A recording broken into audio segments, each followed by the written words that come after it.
until I awoke in a Budapest sanatorium. The shock of my experience caused me to rave incessantly for the first few days, and the hospital staff considered me quite mad. "Quiet now," said my nurse. "Try to sleep." And sleep I did for many days. Soon I was much better. But as I found out later, another madman in a London sanatorium perplexed Dr. John Seward on his rounds. Renfield, why do you capture and eat flies? Common, ordinary, useless flies. Oh, no, not useless, Doctor. Oh, no. Each is a life, you know. A small life, true, but if I consume many of them and their life force passes into me, I will live forever. Yes, for eternity. Then the madman Renfield, his mind often prophesying, spoke of a ship that the doctor knew nothing about. The ship, Demeter, is taking 50 boxes of earth aboard. The crew is doomed. The doomed.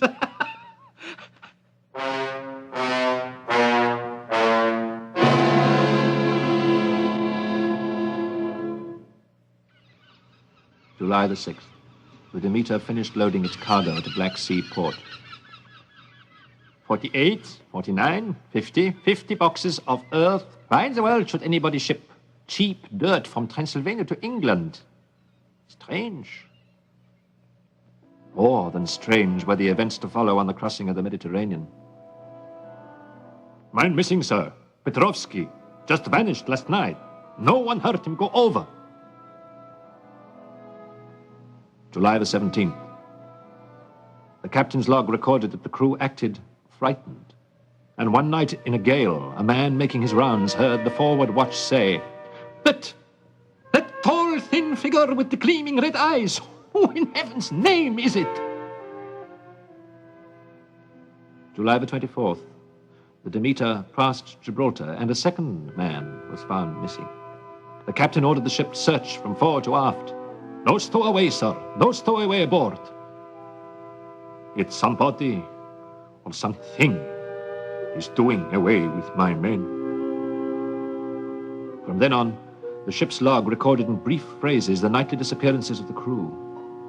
One by one, the hands met silent extinction aboard the ship of horror, until the captain prowled the decks one morning to find, "I'm alone.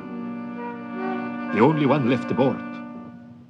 Storm brewing and no hands to take in sail. Must lash myself to the heel. Got to get through the Dover Straits."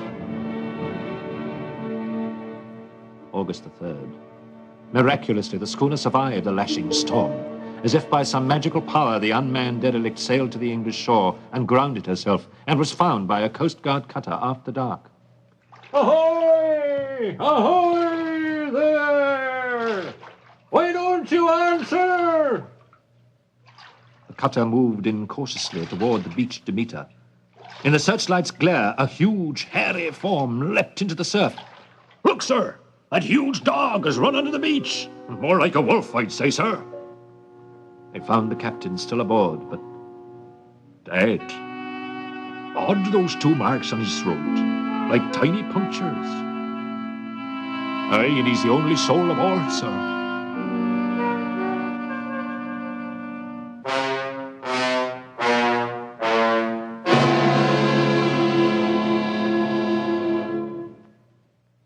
Eight days later, on August the 11th, those same words were echoed by Dr. John Seward, examining a Miss Lucy Westenra of London. Odd, these 2 punctures. Did Lucy suffer some kind of accident, Miss Murray, while she was with you? Mina Murray was my fiancée. She had come to spend a week with her good friend Lucy, helping her to get ready for her coming marriage to Arthur Homewood. She was a trifle flustered at the doctor's remark, and showed him Lucy's brooch, which had a long, sharp pin. "How clumsy of me, Dr. Seward. I must have accidentally jabbed her. You see," continued Mina, "when I found Lucy sleepwalking last night, I must have jabbed her accidentally." "Well, don't you worry, my dear," the doctor reassured her. "Just feed Lucy rich foods and her touch of anemia will go away." Lucy, her skin as pale and translucent as onion skin paper, looked up slowly and responded for the first time.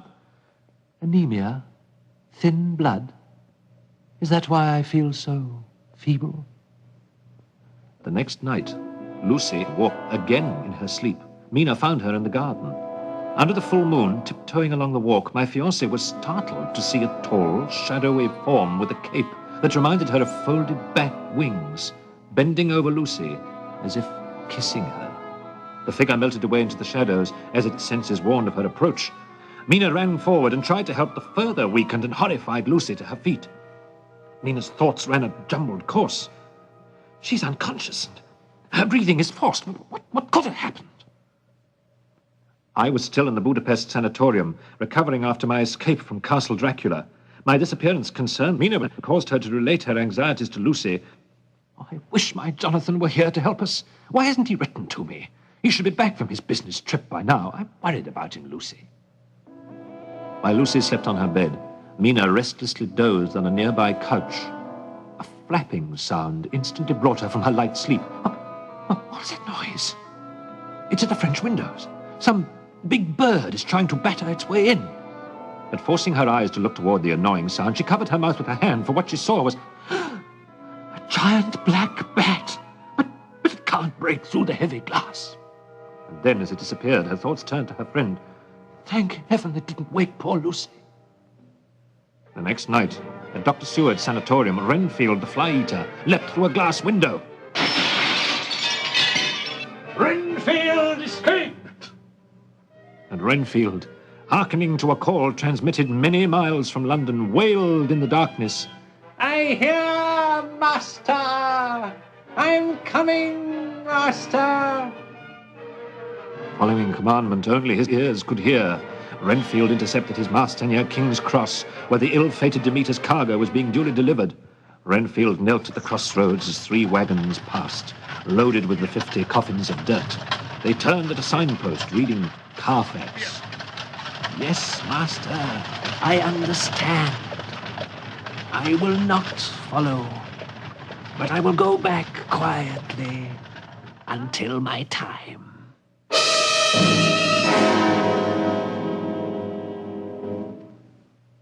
The wagons arrived at Carfax, which Dracula had purchased through me.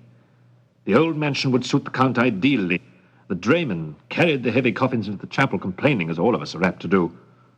Oh, we've got to put them all in the old church. Hoist away. Oh, it's plenty heavy. Oh, well, none of our business why the new owner imported dirt. 2 days later, my fiancée received news about me.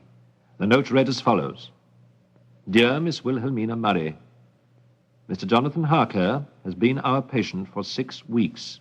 He has been the victim of a violent brain fever and is at present unable to write to you himself. But he is improving rapidly and expresses the wish to see you soon. Sincerely yours, Sister Agatha, Blessed Sacrament Hospital, Budapest, Hungary. Forgetting Lucy for the time, Mina worried about me. Oh, my poor dear. I'll take the next train and the fastest ship. On the Orient Express, Mina looked over the hospital report the sister had included in the letter. Her anxiety for me was augmented by the fact that the hospital report said that I raved about demons, wolves, vampires, and blood. My poor darling. And with traditional English fortitude declared to herself, I'll nurse him back to health as his wife.